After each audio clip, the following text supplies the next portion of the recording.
We live in pretty dangerous times, don't we? And, well, even if we weren't living in such dangerous times, it's always a good idea to have a standing army ready for if dangerous times come upon us. But it just so happens that we're having to fight on all fronts.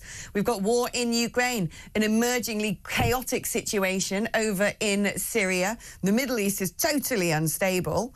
And we're facing a load of hybrid threats as well. Russia, China always sneaking around the oceans, cutting power cables, internet cables, all sorts of things, cyber warfare, you name it. At this same time, we're just not really spending enough, are we, on defence? Well, Mark Rutte, who is the new head of NATO, taking over from Jens Stoltenberg, has told NATO members that they must urgently discuss raising defence spending to 3% of GDP over fears of various global threats, and as Donald Trump threatens to pull out of the alliance if we don't cough up.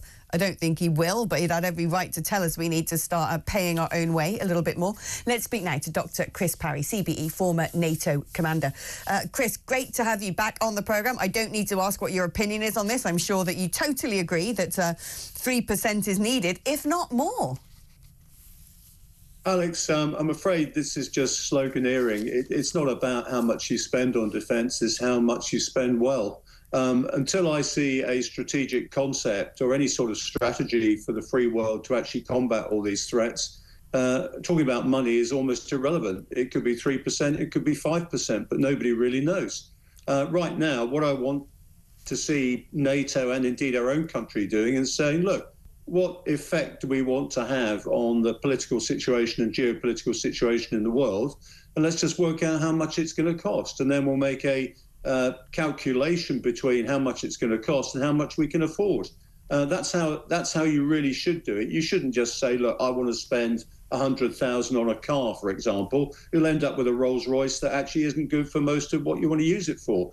So what I'd like to see is a review, as I said, of the strategic concept that we want, have a look at the capabilities we need, and then look to see how much we need to pay to finance it. What would those capabilities look like? Because I remember at the outbreak of the invasion of Ukraine, which is sort of dragging on into a war of attrition, there were various people who said at the time, well, we put so much money into things like cyber capabilities that we've forgotten to arm our armed forces properly, to have soldiers, to have the sort of troop numbers that we used to have, say, in the 1980s. And now, of course, this latest announcement from Mark Rutte, head of NATO, is talking mainly about we'll need things like air defence systems, long-range missiles. What are we spending money on, and what should we be spending money on? Well, Alex, I mean, again, these simplistic solutions like we need more troops, nobody can tell you what we need more troops for. As Mark Rutte said, you know, we need capabilities. We need air defence missiles. We need air defence systems. We need all sorts of things. But at the moment, it's like going into a sweet shop and saying, I want this and that. Let's have a look and see overall what will give us the best deterrence and defence posture, and then work out what it is needed. At the moment, NATO is paying a sort of pin the tail on a donkey as far as capabilities are concerned. And what tends to happen is people look at the last or the current war and say we need to react to that. Now, I'm of the view that Britain doesn't need a large standing army anymore. That's what the Poles and Germans do on the continent of Europe. That's what they should do.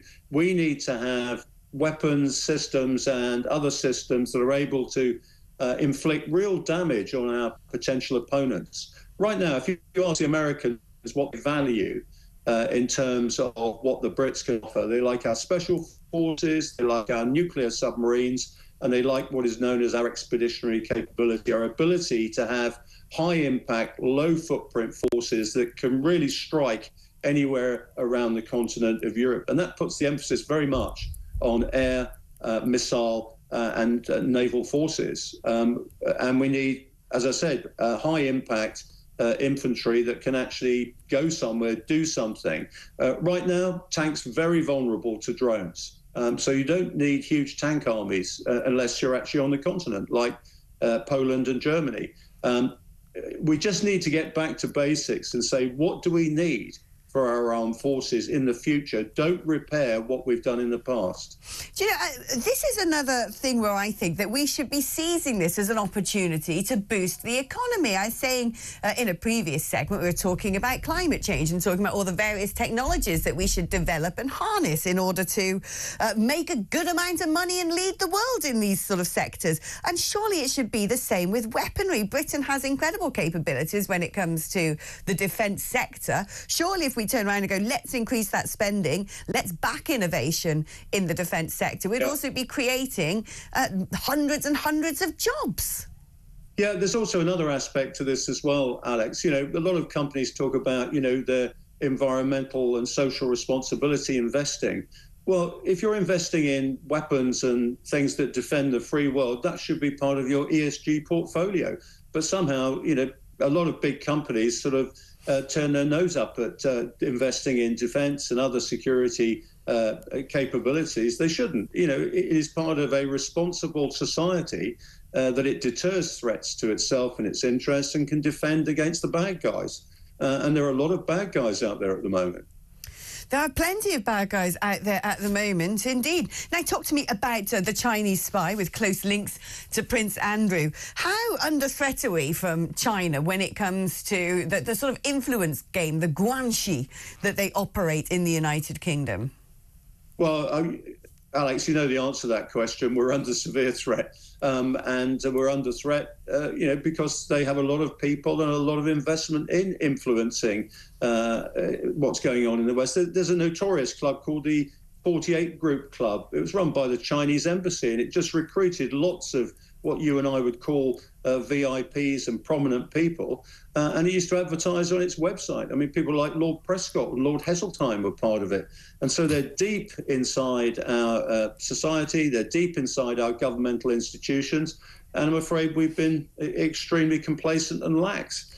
We need to go back to Cold War levels of security in relation to our institutions if we're going to combat not just China, but Russia and other subversive forces as well. What sort of leverage do they hope to have? And what are they using it for? What are the sort of things they're going to be influencing over? What sort of policy areas, what sort of outcomes are they hoping to achieve?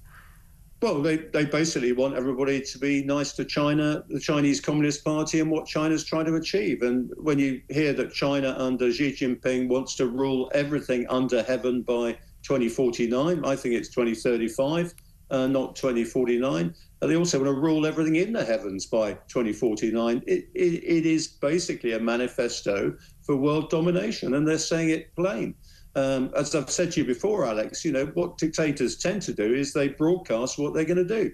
It was the same with Hitler. It was the same with Putin. It's the same with Xi Jinping. And we should be in no doubt that China is looking to do what Chinese have done over the centuries, is rather than overcome you with military force, they try and defeat you ahead of any military engagement. Yeah, they want us to be crippled industrially, and good old Ed Miliband's helping them on their journey. He's not just helping them, I mean, he's cooperating and collaborating. It's quite staggering the way in which nobody has exposed the fact that the only country that's going to benefit from net zero is China, not the United Kingdom. There's no question about that. And, yep. I know, I totally agree. I always say it's basically just writing a massive charity check to Beijing where we tie ourselves up in a straitjacket and cripple our industries.